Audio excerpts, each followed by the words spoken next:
Have you ever found yourself in a very stressful situation, say an altercation, a verbal exchange, or even gotten into a push and shove with someone? Could be a friend, a business partner, or just any other person. If you have, how did you feel about it? How did you handle it? And how did it end?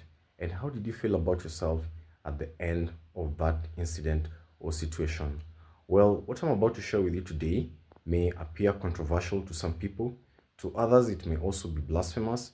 While to some people, like my older version, or let me just say myself currently, it will appear eye opening and very illuminating. Stay tuned.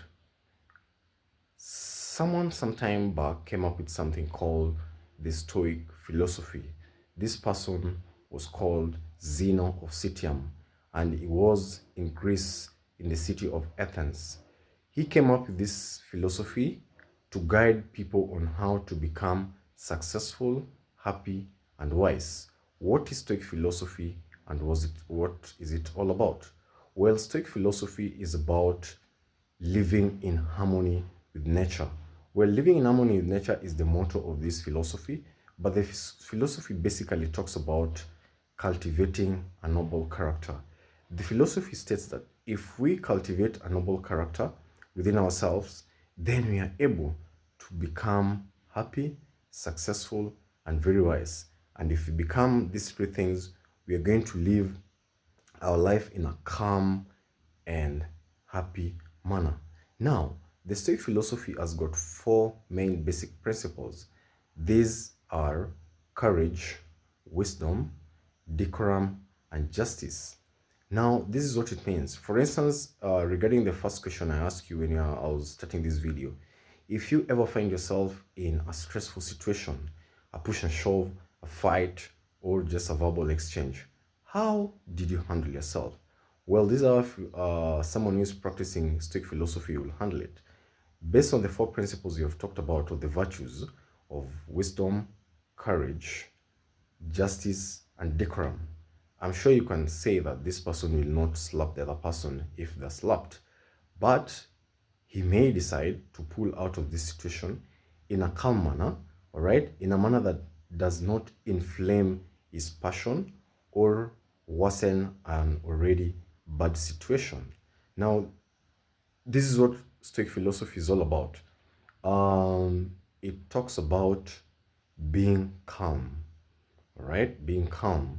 And the reason as why I say this may sound controversial is that this particular group of people, the Stoic philosophy, they did not dwell so much on religion because the Stoic philosophy believes in our special abilities as human being, the special ability of reasoning, that of thinking, critical thinking. So that was their main idea, and they welcomed everybody, all right? Be it an atheist, a Muslim, or a Christian. Because, friends, let's all agree on this, and I think you're going to agree with me that to some extent it really does not matter what faith you believe in, all right? But if you have certain characters, all right, if you're someone who is calm, if you're someone who has got a very high sense of justice, if you're someone who is very courageous, all right, if you have those four things we talked about, I think your religion really does not matter. What faith you practice really doesn't matter, because you're going to be someone who's going to treat yourself and other people in a very respectful manner. So the Stoic school does not dwell so much on religion, all right, but it believes in the universe and the existence of the universe as the existence of God, that God dwells in the universe and the universe is God. All right. So I really don't want to dwell so much on that. And I don't want it to appear that that is what I also believe in. Myself, I'm a Christian, right? But I think these four tenets of Stoic philosophy are quite important. And if we practice them, we are going to live a very, very calm and successful life.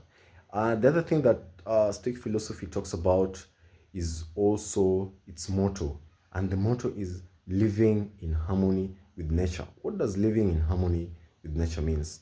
The first thing that this philosophy talks about on this motto is that we need to study how the world works, how the universe works. And for you to understand how the universe works, you also need to understand the basic concept of principle. I mean, the basic concepts of physics. I know not so many people love physics, maybe because of your first teacher of physics, but then the way the world works, which physics teaches us, okay, the principles of, in physics, things like relativity and all that, you realize that the world works in harmonious way. There are so many aspects, right, of our universe, and each one of them works in harmony in the other. And if you take this principle from this part and take it to the other part, it works, and that is harmony. And that's why the world in itself works in a perfectly calm manner, but it is human that sometimes bring a lot of complications through bad intentions and commercial interests that sometimes uh, go beyond. The other thing about Stoic philosophy is also that we are supposed to live in harmony with our nature as individuals, right? What I've just talked about is harmony with nature as a whole, that is the universe. But then we also need to live in harmony with our nature as human being. What do I mean by this? Human beings, we are unique and we all have personalities, we have gifts, we have talents. Now, living in harmony with your nature means you should find that talent and you should find that capacity and then you should cultivate it and use it. All right. For instance, if you can speak as I can, or if you can sing as the other person can, or if you can draw, if you can be an artist, you're supposed to cultivate that thing. All right. Because that is what nature has bestowed. That is what you're endowed with. So you're supposed to cultivate that and use it. Friends, if we study this philosophy, I may not have touched everything about it, but if we look at it and study it well, you realize that there's a lot we can learn from it and we can basically use it to live a better life.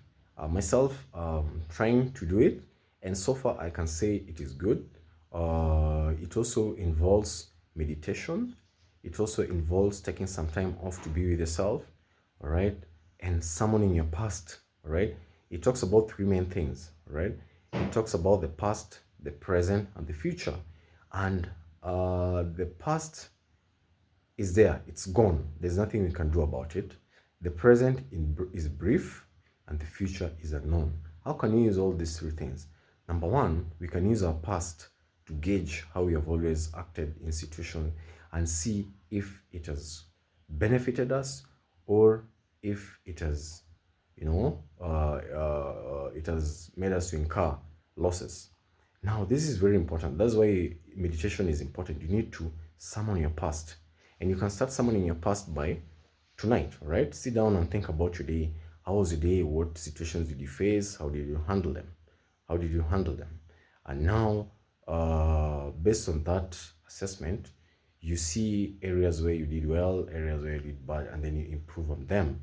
And we now come to the present. The present is brief, therefore, that means we need to use every minute as if it was our last. The future is, of course, uncertain.